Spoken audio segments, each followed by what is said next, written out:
Aumenta o volume porque você acaba de dar play no Clube da Não Cultura. Aqui a gente conversa sobre literatura, cinema e o que mais vier. Recebemos convidados para debater e comentar os principais temas envolvendo o mundo literário. E para continuar nos acompanhando, somos @Clube da Não Cultura no Instagram e no TikTok. Olá, pessoas! Oi, gente! Cheguei! Oi! Tá começando mais uma edição do Clube da Não Cultura e como vocês viram, nós não estamos sozinhos hoje. Estamos com ela, Solane Quioro. Seja bem-vinda. Ela é da Baixada Santista, mora em São Paulo e se formou em Letras com habilitação em Português e Latim pela Faculdade de Ciências e Letras de Araraquara, Unesp. Além de escritora, também trabalha como revisora, leitora crítica, leitora de sensibilidade e também é tradutora, que vai ser, acho que, o ponto principal desse episódio, né? A Solane, ela também participa dos podcasts Pode Entrar, Duas Limonadas e Romanticast. E Reticências é o seu primeiro livro publicado pela Alt, né? E o que ficou aí mais conhecido, a gente vai botar um papinho sobre isso também. Então, novamente, seja bem-vinda, Solane. E já aproveita e já fala aí onde é que o pessoal pode te achar nas redes. Bom, obrigada pelo convite. Estou adorando estar aqui conversar com vocês. Nas redes, gente, eu estou em todos os lugares. Meu nome é fácil de achar. Você joga Solane. Meu arroba no Twitter é literalmente só Solane, que nem a Beyoncé. Eu tenho esse poder. Um privilégio? Um privilégio. No TikTok eu tô como Solane Quioro. Meu sobrenome se escreve Chioro, com CH. E no Instagram também, Solane Chioro. Quioro, né? Eu tô falando Chioro só pra vocês saberem, porque se minha mãe ouvir isso, ela vai brigar comigo. Porque é Quioro. Mas, enfim, eu tô aí... Eu fico mais no Twitter, mas eu estou em todos os lugares. Então, bora lá para mais um episódio com essa grande convidada. Seja bem-vinda, então, Solane. E acho que a gente começa aqui esse papo entendendo mais como é que surgiu a literatura na tua vida, assim, e como isso acabou levando para o caminho da escrita também. Olha, é engraçado, porque eu não fui... Minha família não é uma família muito leitora, meus pais, meus irmãos. Eu fui meio que ali a que mais lia, e não tinha muitos livros em casa. Então foi realmente, assim, o crédito é total dos meus professores. Eu estudei em escola pública, mas eu tive ótimos professores de literatura, principalmente, que incentivavam muito a leitura. Eu lembro de pegar uma versão, daquelas versões resumidas que tinham de clássicos. E o primeiro, assim, que eu me apaixonei foi Dos Miseráveis, que até hoje é meu livro favorito. E era uma versão da adaptação do Valcir Carrasco. E eu fiquei fascinada. Eu acho que foi ali que eu comecei a amar livro, assim. E aí, pega emprestado de alguém, vai na biblioteca da escola, que não era muito grande, não tinha muitas coisas, mas estava lá. Uma tia empresta. E aí eu comecei a gostar muito de ler. Aí acho que foi meio que automático esse pulo, assim, sabe? Eu começava a ler muito, queria mais histórias na minha vida. Eu tinha uma amiguinha da escola que também adorava ler, e ela começou a escrever. Aí eu falei, vou escrever também. E a gente ficava escrevendo no caderno, conversando sobre nossas histórias. E assim, bem novinha, sabe? Tipo, sei lá, quarta série, começando a escrever. E até hoje tem esses cadernos na casa dos meus pais. Eu espero que ninguém nunca encontre, porque é horrível tudo, mas tá lá. E aí eu nunca parei, assim. Eu dei uma pausa na faculdade, porque acho que a faculdade suga um pouco a gente, né? Eu não tinha muito tempo de fazer outras coisas além de me dedicar para a faculdade. E então teve algum momento ali que eu falei, não, eu quero voltar a escrever, eu quero lidar como uma carreira mesmo, sabe? Tipo, me dedicar como uma escritora. Que aí foi que eu publiquei minha primeira história na Amazon Independente, que é a Rosa de Isabela. E aí depois disso, voltei a escrever e não parei mais. É interessante você falar também que o seu livro favorito é Os Miseráveis, porque eu acho que ele é com certeza um dos meus favoritos, assim. E é engraçado porque o que você escreve não tem muita relação, né, em relação ao gênero ali, ao conteúdo, mas legal de saber disso, assim, uma curiosidade interessante. E eu queria saber se você começou a escrever, né, já faz um tempo, que nem você comentou ali, mas eu queria saber em relação ao trabalho com tradução, né, e revisão também, e enfim, o trabalho na área editorial, né? Se ele veio antes ou depois da sua escrita. Como eu comecei a escrever muito cedo, né? Acho que a escrita está desde sempre da minha vida, né? E eu nunca tinha pensado em trabalhar com tradução. Revisão, eu até pensava assim, não, é um negócio legal. Fiz letras, né? Eu já estava ali trabalhando com livros de alguma forma dentro de letras. Fiz latim, como vocês ouviram aí, é uma coisa meio engraçada. Às vezes ninguém nunca meio que espera isso, porque é o latim. Eu fui a única da minha turma que se formou, inclusive, naquele ano. Mas, enfim, eu me apaixonei pelo latim no meio do caminho e fui fazendo. E no latim a gente traduz muito, né? Porque a gente trabalha com latim clássico, então a gente trabalha com texto.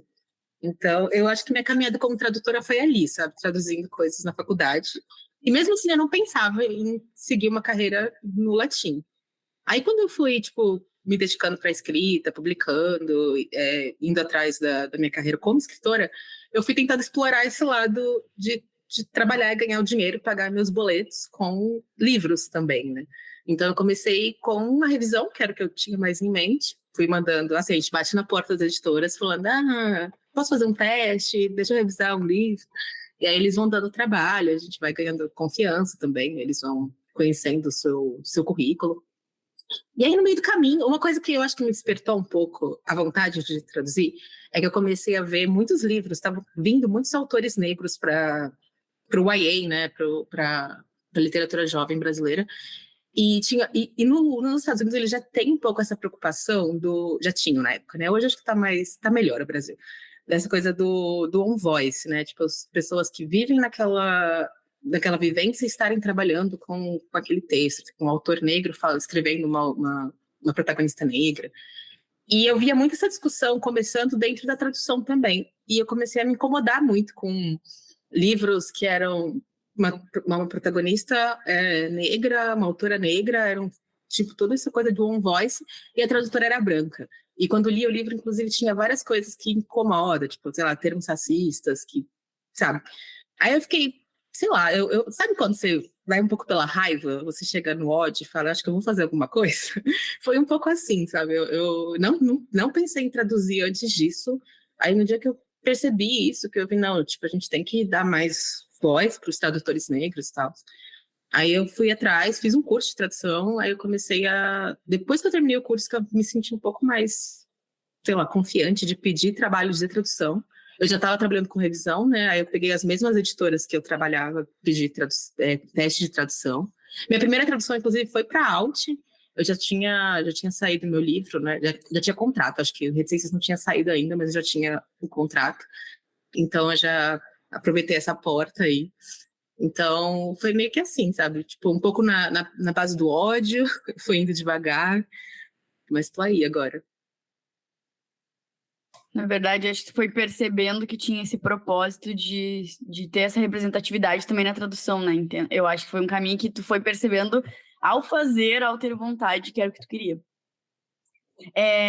Eu queria continuar nesse tema de tradução, entender, assim, na tua opinião, e, assim, o que faz uma boa tradução, assim? Qual que é o equilíbrio que a gente tem que encontrar nos termos? Como a gente vai descrever, sei lá, os personagens? Como a gente usa a linguagem de lá, mas adapta para cá? Qual que é o limite disso também, para não ficar uma coisa totalmente distoante do que o autor, né, trouxe originalmente? Como tu faz esse trabalho, assim, no dia a dia para se tornar, obviamente, né, um bom trabalho? Essa pergunta é complexa. É. Eu acho que assim, você falou isso, né, num destoado que o autor fez, né? Para mim, isso é o mais importante. Eu tento ao máximo respeitar o autor, sabe? Eu até como autora, eu acho que se meu texto fosse traduzido, eu ia querer que respeitassem o que eu estou escrevendo. Então, eu tenho que manter o tom que o autor traz. É claro, tem coisas que a gente tem que adaptar, não tem jeito, mas tenta adaptar do mesmo tom, sabe? Sei lá, às vezes tem uma piada, um meme, que você vê que não funciona, tipo, é um meme muito típico do inglês, sei lá, uma piadinha, trocadilho. Trocadilho é uma desgraça na vida do tradutor, é horrível. E aí você tenta ir adaptando isso para o português, mas ainda com o tom desse autor, sabe? Eu acho que não tem muito... às vezes a gente tem que adaptar mais, a gente tem que adaptar menos. Eu acho que vai muito do texto, sabe? Você tem que ler o texto e sentir. E não adianta, sei lá, escrever um texto todo rebuscado por um texto que é mais tranquilo no original. Você tem que manter o que o texto é. E aí, sei lá, acho que são desafios diários de cada texto, e cada autor tem seu próprio desafio.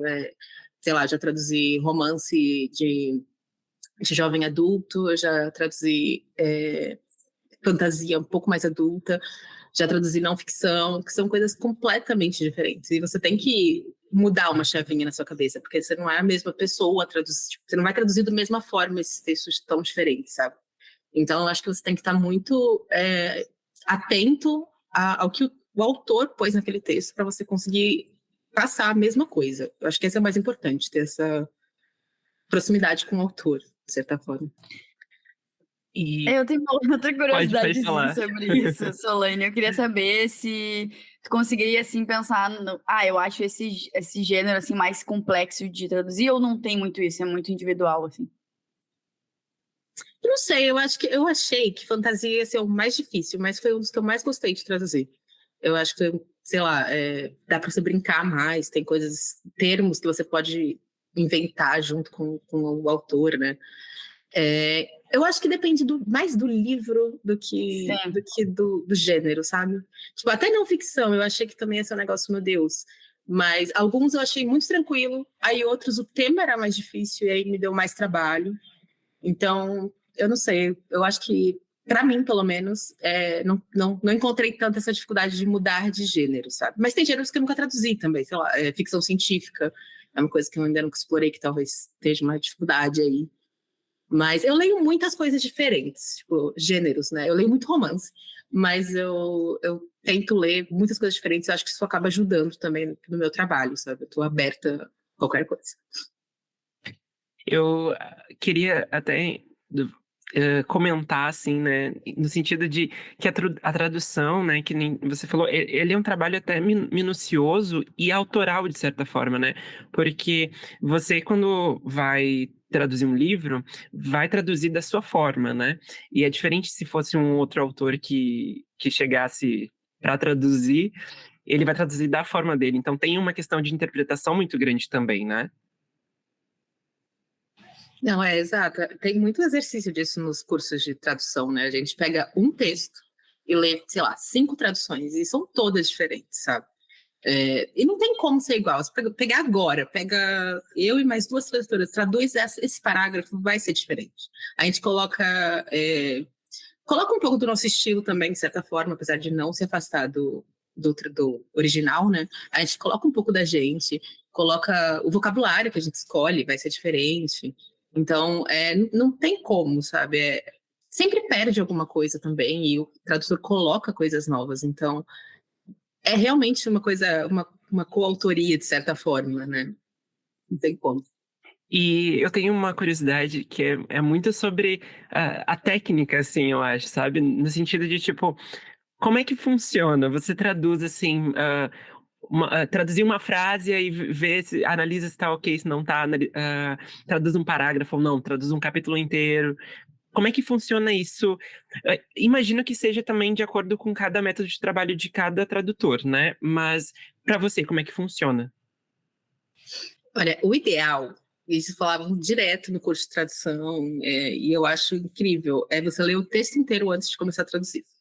A realidade é que te dá um prazo e você não tem como ler o texto inteiro antes de traduzir. Até porque, assim, geralmente você não está só com um trabalho, então, assim, realmente é muito mundo ideal você conseguir ler o livro inteiro, porque aí você consegue pensar em coisas, às vezes, sei lá, um personagem, em inglês, por exemplo, uma coisa que às vezes não tem gênero, sei lá, o professor, fala professor, professor, professor, e no final você descobre que era no gênero feminino. Aí você tem que voltar tudo e mudar tudo que você fez. Então, assim, o bom de você ler tudo antes é que você sabe, né? Inclusive aconteceu isso comigo num livro que eu era um professor, o diretor, acho que parecia tipo uma vez no primeiro livro. E no segundo livro, aí ele aparecia mais e era uma mulher. E eu tinha colocado o professor no primeiro. Eu fiquei, cara, meu Deus. Enfim. Gente, não acredito nisso. Só a cabeça dessa. Dramas do tradutor. Mas assim, eu traduzo, assim, acho que a gente vai traduzindo meio que como se lê, sabe? A gente divide a tela, né? Eu só tenho o meu computador, né? O ideal é você ter 2 telas, que aí você põe o original em uma tela e fica com o Word, o Docs, enfim, o que você usa. E aí eu vou traduzindo, lendo, geralmente uma frase, se a frase for muito grande, você vai quebrando em oração. Você vai assim até onde vai, sabe? Tipo, acho que se pegar pedaços muito grandes para traduzir, você acaba perdendo coisa, né? O que acontece também, eu acho que é bem comum, a gente chama de salto, né? Que é quando você está traduzindo, às vezes seu olho pulou uma linha e aí tá lá, existiu esse salto. Que aí existe a preparação depois, obrigada a todos os preparadores que mexeram nas minhas traduções, que o preparador vai fazer a leitura dupla, né? Ele lê o original e lê o seu. Ele vai lendo linha por linha para ver se não pulou nada, se não traduziu nada errado. É outro trampo doido. É muito doido isso. E a Muitos gente não tem processos. noção, né? Não, tipo, quando a gente pensa assim, sei lá, a gente vê uma tradução, a gente pensa, ai, o tradutor errou isso aqui. E tudo bem, a gente erra, né? Tem horas que o cérebro entra no automático, a gente tá trabalhando, sei lá, a gente é ser humano. Mas assim, não passa só pela gente, sabe? Passa pelo preparador, passa por revisão, passa por muita gente. Tem muita gente envolvida. E quando você pega uma tradução boa, também não é só o tradutor. Muita gente está envolvida para trazer aquele livro para você, sabe? E, de novo, um beijo para todos os preparadores, que o tanto de coisa que eles devem ter encontrado. Eu queria saber, tu trouxe um pouco, eu acho, de como tu trabalha com tradução, assim, no teu dia a dia, né? Mas como é que tu encaixa a escrita nisso tudo, assim? Tipo, das 10 às 11 vou escrever, das 11 ao meio-dia vou trabalhar, como é que fica isso? Eu queria muito ser essa pessoa. Minha psicóloga também queria muito que eu fosse. Essa vida é perfeita, eu sei que não é bem assim. Não, eu acho que, inclusive, é uma dificuldade minha, tem sido, né? Eu comecei a traduzir em relativamente pouco tempo, né? Minha primeira tradução saiu em 2020 ou 2021, e foi por aí mesmo que eu comecei, 2020, pandemia, no meio da pandemia eu vou começar... Mas só a pandemia já foi uns 5 anos, né? Pois então... já vivi uma vida. Mas a completamente doida falou, vamos começar uma nova carreira aí no meio da pandemia. Teve gente que começou a fazer pão, começou a fazer um monte de coisa, eu comecei a traduzir, tá tudo bem. E aí, não sei, eu acho que, tipo, foi um processo que no começo eu tava sem nada escrito, né? Tipo, já tinha terminado reticências, então não tinha nada para escrever. Então eu foquei muito na tradução. E eu acho que eu tive muita dificuldade nesse começo de me lembrar quem é a Solange escritora, sabe? Porque, querendo ou não, quando você está ali traduzindo, você está, para mim, pelo menos, né? Isso é a minha visão. Eu sei que outros tradutores veem de outra forma. Mas eu mexo com a mesma parte do cérebro que eu estou escrevendo, sabe? E a parte física, né? De estar sentada na frente do computador, digitando o dia inteiro, às vezes. Sei lá, com o tempo eu passo, eu não sou muito regrada, tipo, vou trabalhar 5 horas. Às vezes eu trabalho o dia inteiro, enfim, uma loucura. Eu também sou assim, meio um dia procrastino, outro dia trabalho muito e vou indo. Pois é. Assim. A nossa chefe é difícil, né? Quando a gente mesmo é nossa chefe, é muito complicado. E aí eu não sei, eu acho que eu fiquei, principalmente durante a pandemia, assim, nos últimos 2 anos até pós-pandemia, eu fiquei com muita dificuldade de voltar a escrever. Para ser bem sincera, eu voltei a escrever e, sei lá, perceber, nossa, eu preciso voltar, eu quero escrever, quero publicar mais coisa, né? Foi mais pro final do ano passado, assim. Tipo, eu tive muita dificuldade de casar a tradução com a escrita. Porque é isso, eu me sentia cansada, eu tava cansada de ficar na frente do computador, eu tava cansada de pensar em palavras, sabe? Quero, sei lá, desligar meu cérebro e assistir um filme. Então, foi bem difícil. É uma conta, né? Pois é, me dá aí uma equação. E pro... Equação não que tem letras, né? Tem um X ali, já complicou. Mas eu acho que eu tô começando a equilibrar um pouco melhor isso hoje, sabe? Eu voltei a escrever, eu consegui terminar um outro romance, estou escrevendo outras coisas. Não tenho novidades para vocês ainda. Eu fiz uma careta aqui, ó, ansiosa. Quem sabe para o futuro. Mas assim, só de escrever, sabe? Às vezes até coisa que nem vai para o mundo, mas só para sentar e escrever eu me senti bem, sabe? Sim, é uma vitória, né? E aí eu acho que eu tô conseguindo casar melhor isso. Eu acho que é um pouco de equilíbrio mesmo, de... Ou tentar, se não for por dia, que nem você falou, de tal e tal hora escrever, de tal e tal hora traduzir. Talvez trocar, né? Tipo, um dia só escrita, outro dia só tradução. A gente tem que meio que encontrar como a gente funciona. Porque eu acho que a vida do freelance é meio isso, né? Tipo, a gente tem que encontrar nossos horários, nossa rotina. E nem sempre é fácil, mas a gente vai tentando. Sim. É uma disciplina que é complicada, né? É complexa. Até entender também o que funciona para você, às vezes não funciona para uma pessoa e não funciona para você. Enfim, é um rolê estranho também. Mas, bom, você falou da escrita e aí eu queria entrar um pouquinho no assunto de reticências, né? É uma comédia romântica, né? E eu queria saber quais são as suas inspirações para construir essa história, né? A história do Davi e da Joana. E se você é uma pessoa que é meio viciada em comédias românticas, você já falou que gosta de ler romance, o que te inspirou? Eu sou completamente viciada. Eu preciso de ajuda, inclusive. Eu acho que quando, sei lá, a vida tá tudo dando errado, eu só quero sentar no meu cantinho e ler um romancinho. Bem gostoso. Eu sou assim um pouco também. Com filmes, principalmente, nossa. Eu adoro rever, tipo, tem uns filmes, tipo, sei lá, Orgulho e Preconceito, eu revejo uma vez por ano, pelo menos. Eu revi umas 2 vezes já esse. Esse ano só foi uma, vou correr atrás. Tem uns horríveis também, gente, que eu não sei, tem apego, tipo, Como Perder um Homem em 10 Dias, eu amo esse filme. Ai, eu adoro esse também, adoro. Tem problemas? Tem problemas, mas tanto faz. Sei lá. Tem um que é bem problemático, mas que ele não é tão antigo, assim, não é muito anos 2000, ele é mais 2010 pra cá, que é aquele Qual o Seu Número? Que tem a Eu Anna gosto Faris também. e Eu o adoro. Channing Tatum. Eu amo esse filme. E o Chris Evans, na real, eu acho. Por exemplo. Eles têm É. uma química muito boa também. Tipo, Sim. realmente E é bem problemático, nos pedaços lá que eu ficava... Mas eu adoro. Exatamente. Mas Eu tenho muita coisa problemática. Mas, enfim, inclusive, né, reticência surgiu disso, né? Assim, eu falei que meu livro favorito é Os Miseráveis, eu gosto muito de ler clássico. Eu era uma adolescente completamente... Eu devia ser horrível adolescente. Eu era aquela adolescente chata, que só lia clássico, sabe? Tipo, e eu não lia YA, eu era bem... Nossa, gente, de verdade, eu tenho um pouco de vergonha de quem eu era. E aí eu fui fazer letras, e por sorte, em vez de ficar mais chata, em letras latim ainda, em vez de ficar mais chata, durante a faculdade que eu comecei a ler YA, romance, foi muito Nossa! Foi muito que surpreendente mesmo, né, que seja dessa Pois forma. Acho que eu cansei um pouco, eu tava lendo tanto clássico na faculdade, que eu falei, ai, tá chato, sabe? E aí eu já gostava de filme de comédia romântica, mas eu nunca tinha lido muitos romances. E aí eu comecei a ler mais, sabe? Jane Austen eu já tinha lido, mas Jane Austen é mais clássico ainda. Mas autoras, não sei, tô pensando aqui agora, deu um branco total. Mas do Simon, qual é o nome dela? Becky... Becky Albertalli? Isso, foi uma das primeiras que eu li. Uhum. E depois, sei lá, tipo, hoje eu gosto muito da... a Alyssa Cole, eu já traduzi ela, tipo, ela é maravilhosa. A Alicia Wright, que eu não sei se tem livro traduzido aqui no Brasil, mas ela é incrível. Enfim, autoras de romance, principalmente autoras que não são brancas, sabe? Que veio trazer protagonismo não branco pra mim, tipo, foi, assim, importantíssimo, acho que pra eu me ver nessas histórias e começar a gostar ainda mais. Mas eu continuava...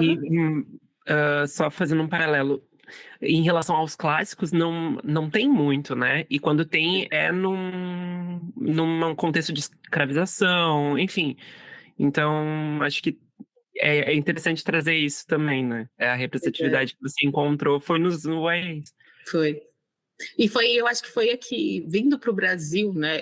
Demorou um pouco. Hoje em dia eu acho que está bem melhor do que quando eu comecei, sei lá, 2015, 2014, sei lá, 2003 talvez. Mas começou esse movimento do On Voice que eu comentei, veio, sei lá, a Andy, né, com o Ótica Sistemeia, começou a vir muito mais, o YA estava muito recheado de representatividade. Eu acho que foi ali que eu comecei a me ver. Inclusive, a Andy Thomas é uma das autoras, assim, para mim, que eu acho maravilhosa. E aí depois comecei a me abrir mais para um romance mais adulto, que também eu curto. E aí é isso, eu acho que, sei lá, essas autoras são muito importantes para mim. É claro, os clássicos me ensinaram muito de literatura, de muitas coisas. Mas eu acho que o que eu aprendi com elas é que eu posso escrever uma coisa legal, divertida e que me faz bem e que tá tudo bem, sabe? Às vezes a gente não precisa escrever uns romances cabeçudos. Quando a gente tá mal, a gente quer sentar no cantinho e ler um livro que te faz bem. Sim, total. E de certa forma também não perde assuntos importantes, porque no Reticências mesmo você fala ali, eles se reúnem ali por causa de uma campanha de Dia da Consciência Negra, né? Então tem esse lado também, né, importante, só que tratado com sensibilidade, com leveza, que acho que é a forma também, às vezes até de você atingir o público, a fazer ele pensar sem querer, sabe? Porque às vezes quando a gente vai para um negócio muito cabeçudo, que a gente já espera um negócio, aí às vezes, daqui a pouco, sei lá, alguém começa a ler, acha chato, acha desinteressante, enfim. Mas quando você tem uma história que é universal, porque a comédia romântica ela é um pouco universal, né? Você atinge esse público e ainda consegue criar essas reflexões, né? Eu acho que é isso que eu gosto, porque, assim, quando me pergunta, Reticências é uma comédia romântica. E eu vejo muita gente comentando fala sobre racismo, fala sobre gordofobia, né? Os dois são gordos, os dois são negros. Mas não é o ponto principal. O ponto principal são duas pessoas se apaixonando, sabe? E é claro que essas coisas vão passar a vida deles. Não tem como não ter nada de racismo, nada de gordofobia, porque faz parte de quem eles são. E você perguntou da referência, tipo, o que me fez escrever, e assim, gente, é quase um copia e cola. Mentira, não é plágio, tá? Não é referência. Mas não sei se vocês conhecem o Mensagem para Você. Sim, sim. Porque as pessoas não conhecem mais, tá bom, gente? Porque na Bienal as crianças não sabem do que eu tô falando. O Tom Hanks, né? Que é o protagonista. Meg Ryan e Tom Hanks. Isso, Meg Ryan. Ele, na verdade, assim, é uma história muito antiga, que tem uma peça de teatro que é de Parfumère, eu acho que é francesa. Aí depois dela teve uma versão de um filme, que é A Loja da Esquina, que é dos anos 30, 40, não sei. Filme preto e branco ainda. Aí teve o musical, She Loves Me, que é tudo baseado na mesma história. E aí eu acho que o mais recente que a gente conhece é A Mensagem para Você. Na verdade, acho que tem um na Netflix. E agora Reticências. Tem um na Netflix, tipo, um jovem que me falaram que é parecido, mas eu não assisti ainda.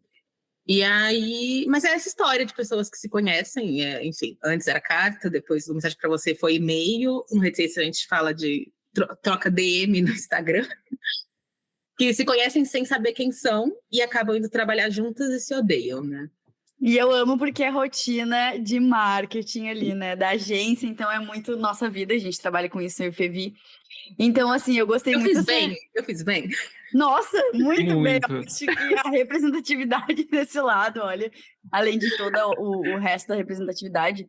E uma coisa, assim, que me pegou muito quando eu li Reticências é justamente o que tu trouxe, né, Solange, que é a questão de... É um clichê pra gente sentar, relaxar, curtir, mas não tem como a gente não trazer alguns pontos que acontecem na vida dos personagens, em relação ao racismo, gordofobia. Mas eu acho que tu fez isso com uma sensibilidade, um jeito, assim, tu pontuou quando tinha que pontuar, de uma forma que a gente entendesse isso faz parte da vida deles, mas assim, vamos virar a página e vamos ir para um assunto mais leve, mas ao mesmo tempo a gente se abala com o que a gente leu, mas a gente consegue também curtir as outras coisas dos personagens. Então, eu acho que vai trazendo essas emoções, assim, diferentes, que é o que eu acho que foi o teu propósito, né, de poder trazer assuntos sérios, mas também um romancezinho clichê, gostosinho pra gente curtir. E eu acho que tu fez isso muito bem, assim, foi uma coisa que pra mim foi muito importante na leitura, do tipo, eu vou devorar esse livro porque ele é um livro clichê com representatividade, tipo, muito bem feito, não pesando para um dos lados, né, que daí sai do propósito de daqui a pouco ser um clichê, enfim. É o lance do subtexto, né? A gente lê uma coisa sabendo que aquilo poderia, enfim, dar uma outra história, mas não é sobre isso que a gente quer falar, né? Nem sobre isso que a gente quer ler, então... A gente ficou feliz, realmente. Obrigada. Não paguei eles, tá? Não. Não. Não, inclusive já fiz conteúdo lá pro clube há muito tempo. É verdade. Então, é orgânico, 100% orgânico. Não, e é muito isso, assim, que eu comentei, né? Quando eu tô mal, eu quero ler um livro de romance, eu queria que Reticências fosse isso, sabe? Porque o momento que eu dei o clique, que eu falei, não, eu quero escrever uma versão dessa história, que já tem 1 milhão de versão, foi justamente quando eu estava assistindo Mensagem para Você, a gente estava comentando, né, de filmes que a gente fica revendo. Mensagem para Você é um que de vez em quando eu revejo. E me incomodou muito um momento, e em todas as versões que eu vi tinha isso, que é o momento que ele, tipo, quando ele descobre que ela... É porque eu fiz ao contrário, né? A Joana descobre primeiro, eu quis inovar. E aí só que nos filmes, geralmente, quem descobre é o cara primeiro. E aí ele fica meio que brincando com ela, mas esse cara, e se ele for horrível, né? E se ele for gordo? E aí ela fica, em todas as versões, tipo, ele faz essa piada, e se a pessoa for muito gorda? E ela fica, tipo, meio, nossa, se ele for gordo, tipo, como se fosse a pior coisa. Tipo, a pior coisa que uma pessoa pode ser no mundo. Ele pode ser um assassino, qualquer coisa, mas se ele for gordo... Isso me incomodou de tal forma que eu tipo, no mesmo dia eu já sentei, já fui falando, escrevendo um pouco os personagens. E aí eu decidi que tanto a Joana quanto o Davi iam ser gordos, né? Acho que foi foi um clique importante para mim, né? Esse incômodo me fez, de novo, uma coisa que me incomoda e que me vai lá. Pois é, fazer. faz algo Sim. para mudar, né? Eu acho que isso é legal. Foi uma motivação ali. E eu queria comentar só rapidamente agora. Essa questão de realmente atualizar, né, as histórias. Porque, que nem você falou, tem a questão das cartas, aí depois veio o e-mail no mensagem para você. E agora é uma história muito da vida real, assim, né? Tipo, as pessoas se conhecem, elas flertam, elas, né, conversam na DM do Instagram. Então, acho que funciona muito com a geração e conversa muito com a atual geração, assim, principalmente pessoas jovens e jovens adultos, né? Mas é engraçado brincar com a internet, né? Porque as coisas ficam datadas, né? Não tem como, né? Daqui a uns 5 anos, daqui a pouco vão ler e falar, nossa, mas as pessoas faziam isso. Acontece, né? Tipo, mensagem pra você, a gente achava super, nossa, eles estão trocando e-mail num computador desse tamanho, um notebook enorme. E eu lembro que o logo do filme tem um arroba. Então as coisas Mas passam. acho que isso dá um charme também, né? Bom, Eu agora acho que voltando um pouquinho para a tradução, eu queria saber o seguinte. A gente viu algumas discussões ali, né, recentemente também, sobre destacar o tradutor no nome da capa do livro, né? E eu queria saber de você se você acha que esse movimento editorial, ele é possível, se ele é válido para garantir o reconhecimento dos tradutores, ou se isso é, sei lá, um pequeno passo de algo que poderia ser maior ainda. Nossa, gente, que pergunta difícil. Eu acho que a gente aqui é de frente com Davi e Camila. Com medo. Aí eu caí na moto e me ralar.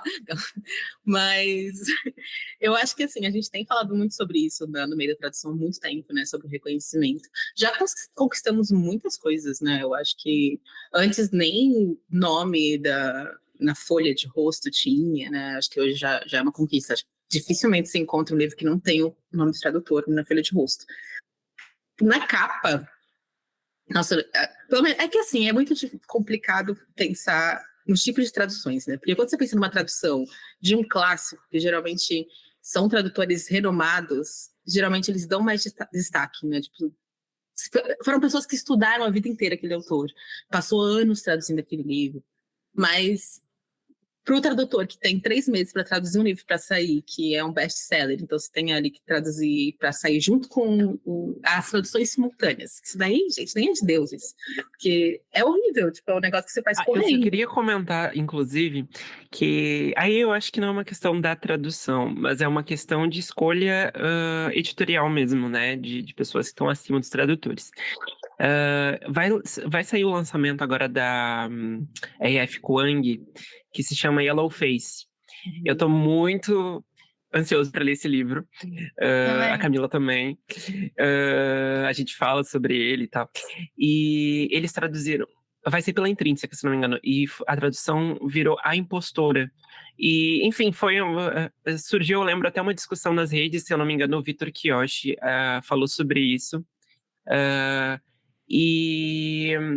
Enfim, só queria trazer basicamente para exatamente trazer essa questão do best-seller, né? E como é rápido, né? Porque vai ser é um lançamento recente lá fora, mas que agora vai chegar. Então eu imagino que também houve uma rapidez sobre isso, mas que no título gerou essa discussão se precisava traduzir ou não, né? Basicamente. Inclusive eu conheço o tradutor, ele é ótimo. Beijos.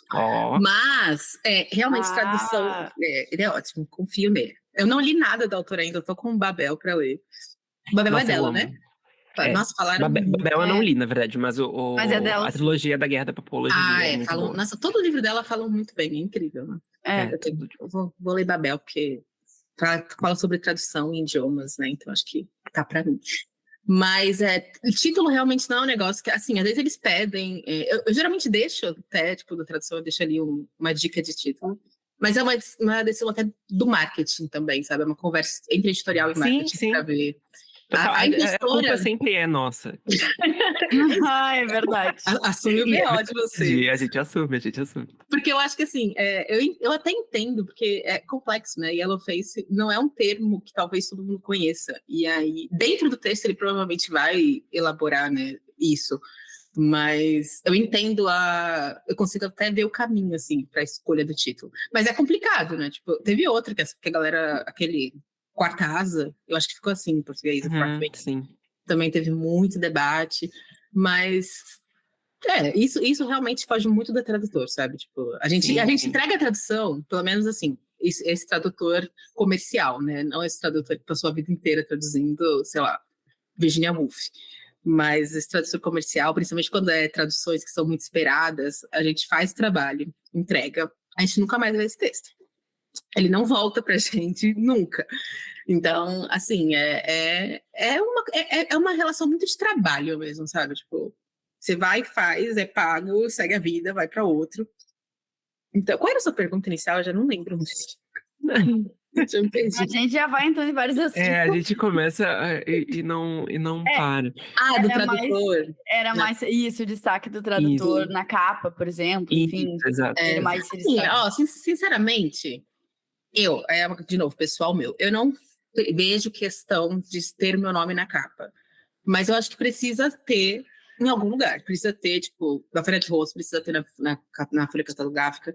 Eu acho super importante ter também nos sites, né, tipo, de venda, na Amazon. A Amazon, acho que a maioria das editoras colocam hoje em dia.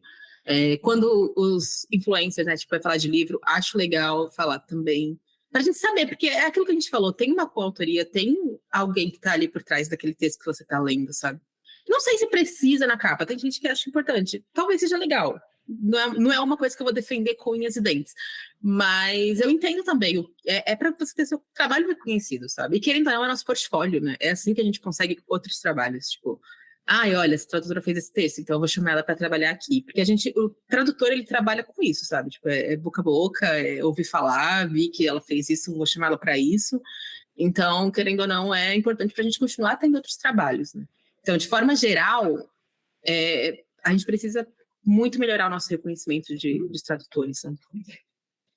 Eu ia trazer um ponto ali que que tu comentou assim, por exemplo, criadores de conteúdo, sites das editoras, mas uma coisa que eu acho que é algo que chama bastante atenção hoje em dia, que é as editoras nas redes sociais, né? TikTok, Instagram, e o Instagram tem muito de ser quase um catálogo. Então, esse livro sai aqui, ele vai... tem X páginas, essa é a sinopse, esse é o link da bio, não sei o quê. Mas eu não vejo, por exemplo, uma marcação de quem traduziu foi fulano, foi a fulana. Então, aí a gente já vê que isso é uma coisa, tipo, meio esquecida, assim, tipo, não vamos pensar nisso. Agora mesmo que tu trouxe, eu fiquei pensando enquanto criadora de conteúdo, quantas vezes eu, sei lá, me liguei de dizer sobre o tradutor ou até de ver quem é. E aí, quando eu li Contra o Feminismo Branco, há uns 3 meses atrás, e aí tu é tradutora, uma das tradutoras do livro, e aí me remeteu, porque eu já tinha lido Reticências, por exemplo, então foi uma coisa que chamou minha atenção. Mas eu confesso que eu não tenho esse olhar de abrir um livro, de ver que é o tradutor tal, que eu já li outra tradução dessa pessoa. Então é muito difícil eu ter essa mente, assim, do tipo, vou pensar sobre isso. Então já é uma coisa que tá tão forte na gente que a gente não pensa nisso. E daí é um trabalho que acaba afetando também os tradutores. Tipo assim, não tem essa visibilidade, acaba sendo um trabalho que nem tu falou, ele tem que fazer essa entrega, o livro vai para frente, o preparador vê, o marketing vê, enfim, né, todos os processos, e a gente meio que talvez não dê tanto destaque que a tradução mereça, que é um ponto muito importante do livro, né? Todo mundo sabe disso, mas ninguém lava os créditos. É essencial. Eu entendo como leitora, né? Eu acho que hoje eu sempre olho, porque eu sou tradutora, né? Então eu tenho essa curiosidade, mas antes, quando eu lia, não era uma coisa que eu olhava também. Querendo ou não, o tradutor está invisível, né? Você nem lembrar do tradutor, é mérito do tradutor também, né? Porque geralmente você vai pensar, você tá lá lendo o livrinho, aí você vê um negócio absurdo, tipo uma tradução absurda. Uma que eu vi recentemente, não vou nem falar que livro que é, mas é tipo... Sabe quando você lê, você sabe como era em inglês? Eu fui até procurar, mas eu tinha certeza que, tipo, era um diálogo, e aí o personagem falava grande. Só que ele estava respondendo uma pergunta, e aí claramente ele falou, tipo, great. Que era, tipo, ótimo, tanto faz, tipo, excelente, uma coisa meio irônica. E aí a tradução no automático foi grande. esse é o momento que você quebra e você tá lendo, você, putz, não é? Tá esquisito esse diálogo. Esse é o momento que você lembra que você tá lendo a tradução, quando você pega uma coisa ruim. Mas quando Isso você é tá lendo um verdade. livro que você não pensa, é porque o tradutor foi bom, tipo, parabéns, sabe? Mas, ao mesmo tempo, é isso, né? É ingrato, né? Se você ser tão bom, esquece de você. E ainda mais com a internet hoje em dia, acaba sendo. Você vê muitos tradutores com a presença online. Você falou das editoras, mas a gente também está precisando. Eu sou péssima nisso, mas a gente está precisando ter essa presença online para ser lembrado, para receber os trabalhos de fato, né? Então, ter esse reconhecimento é bom por isso também, né? Acaba chegando mais gente. As editoras realmente precisam melhorar muito. Eu confesso que, pessoalmente, eu quase sempre me marcam, as editoras sempre me marcam. Mas talvez seja um pouco de privilégio de eu ser escritora. Então, tem até De associar o nome daquele. eu acho que tem essa coisa, sabe? Você acaba, ela é escritora, aí o leitor pode chegar à tradução. Então, eu não sei, eu acho que tem que melhorar isso ainda. Sim, eu acho interessante a tua fala sobre a presença online, né, também dos tradutores nas redes e tal, porque também me pega num ponto assim, será que realmente precisa? Porque, cara, a nossa função, a nossa função mas a tua, por exemplo, não é ser influenciadora ou criadora de conteúdo, né? Então, claro, a gente sabe que a gente vive num momento que as redes sociais são muito fortes, elas definem, sei lá, a maior parte do clube veio do Instagram, por exemplo, não foi achando ali no Google Podcast ou no Spotify pesquisando, quero ver um podcast. Foi no Instagram e automaticamente veio para cá. Então, eu entendo também, mas eu acho que também às vezes a gente fica muito refém de pensar que as redes sociais, elas. Nossa, se a gente não tá ali, a gente, não, sei lá, é desprestigiado por algum motivo e tal. E eu acho que isso também, quem trabalha em editora tem que ter um olhar para isso. E também pensar assim, pô, daqui a pouco a gente não vai chamar fulana de tal porque não tem uma presença marcante nas redes. Então, eu acho que tem essa questão, assim. E uma coisa que a Camila até falou ali, que a tradução ela é muito importante, eu acho que importante não é nem a palavra, eu acho que ela é essencial, né? Essencial. A gente está num país onde, eu fui pesquisar aqui rapidinho, ano passado saiu uma pesquisa pela British Council que diz que apenas 5% dos brasileiros falam inglês.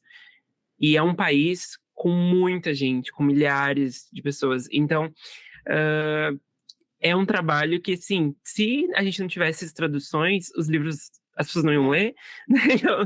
Então acho que tem isso também muito forte para trazer, assim, e também para quem está nos ouvindo refletir sobre isso, né? Se a gente se identifica, e para nós mesmos. A Camila falou, tipo, que ela também não tem esse hábito de olhar ali, de prestar atenção.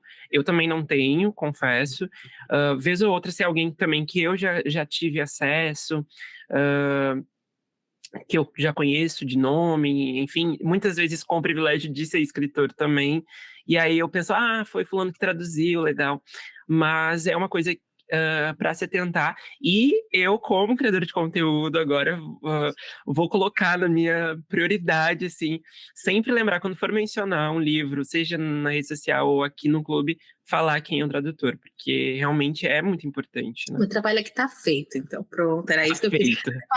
Que Não, mas sim, mas é um tem que caminho sem continuar. volta, é um caminho sem volta. Quando você começa a ver, e aí você começa a reparar, nossa, essa pessoa traduziu aquele livro também. Não tem como, você não desliga, né? Você fica ligando depois. É legal, é divertido, eu juro que é divertido ficar olhando o tradutor. E eu acho que o mercado editorial em si é muito rico, né? Tem muitas etapas, muitos processos, muitos profissionais. E eu acho que é muito do papel de quem trabalha com isso, né? Seja um criador de conteúdo, quem tá lá dentro, tradutor, preparador, revisor, editor, enfim. Todo mundo fazer sua parte para trazer cada vez mais a literatura de modo geral para as pessoas, enfim, lerem cada vez mais, mas também da gente olhar para esses outros profissionais, né? Que vai muito além só do autor, só da capa do livro, que é bonita. Então, acho que tem muita gente por trás de um livro. E o legal é que a Solange é uma tradutora, mas ela também é escritora, então ela sabe de todos os processos, assim, nos mínimos detalhes dos dois lados.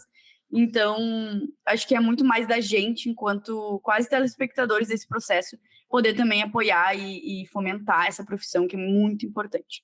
E aí, depois de todo esse nosso momento, #apoiem os tradutores, estamos nos encaminhando para o fim desse episódio. Queríamos ficar aqui por horas, né, conversando com a Solange, mas as portas sempre estarão abertas para mais episódios.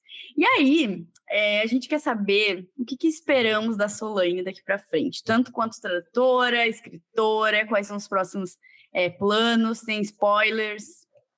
Gente, que isso? Eu vou falar com a minha gente.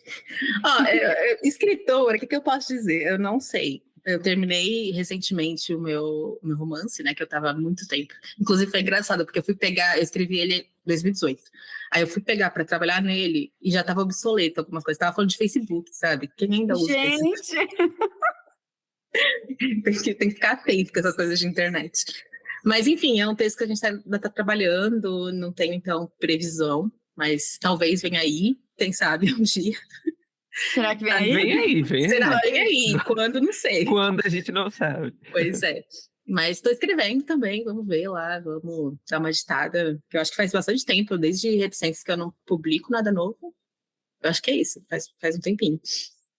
Então, estou aqui ansiosa para voltar a dar histórias para o mundo.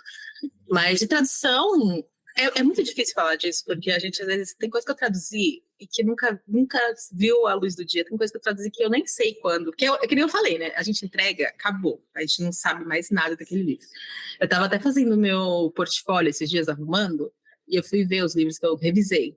Tem livro que faz 5 anos que eu revisei, que não foi publicado ainda. Talvez saia. Estou chocado com o engavetamento das histórias. É muito doido. Quando vai pra gaveta, quando vai pro lixo, é pior ainda. Quando você vai, tipo, a editora fala, não vamos poder traduzir, tipo, já era. Você traduziu, sabe? O livro tá lá, mas acontece bastante. Então, assim, eu não tenho nem como te falar o que vem aí, porque eu não sei o que vem aí. Eu acho que o mais... Tenho a tradução do 2º livro da Laura Poe, que já tá em pré-venda, que é A Maldição de Grimrose, que eu traduzi o primeiro, né? Agora vai ser o 2º. Muito bom. Inclusive, é muito curioso, porque a Laura é minha amiga, a Laura é brasileira, ela mora, tipo, da minha rua, e só que ela escreve em inglês, ela é publicada nos Estados Unidos. A estratégia é boa, essa estratégia é boa. Pois é, a gente já fez, ela já escreveu. Agora a Camila vai ter que começar a escrever em inglês, Camila. Primeiro tem que aprender. Não, mas ela foi uma estratégia dela quando ela estava começando a escrever, ela meio que viu ali no mercado, o que faz sentido, né? Tipo, querendo ou não, é um mercado mais profissional, você recebe em dólar. Mas também tem muitas dificuldades, né? Ainda mais que ela morando aqui no Brasil, né? Você tá longe de tudo.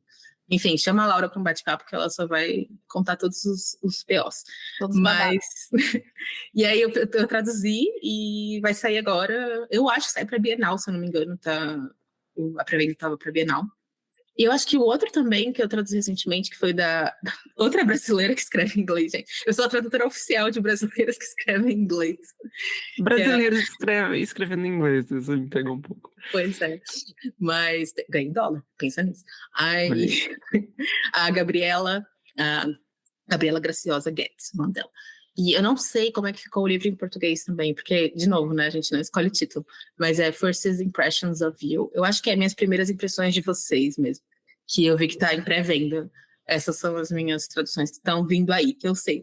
Então tá vindo. Tá vindo. Eu acho que é pra Bienal também. Bienal vai ter muita coisa boa, gente, nesse é isso aí, Bienal você que pode ir pra Bienal, não perca. Estarei lá. Vai lá. Isso, vão encontrar a Solange. Comprem o livro dela, se vocês ainda não leram Reticências, leiam, é muito legal. E temos um episódio, então. Temos um episódio. Solange, muito obrigada. Esse papo foi muito bom. Venha muitas outras vezes quando lançar o teu próximo livro, venha nos contar. Se tiver fofoca de tradução, venha nos contar, por favor. Venha sempre que você puder.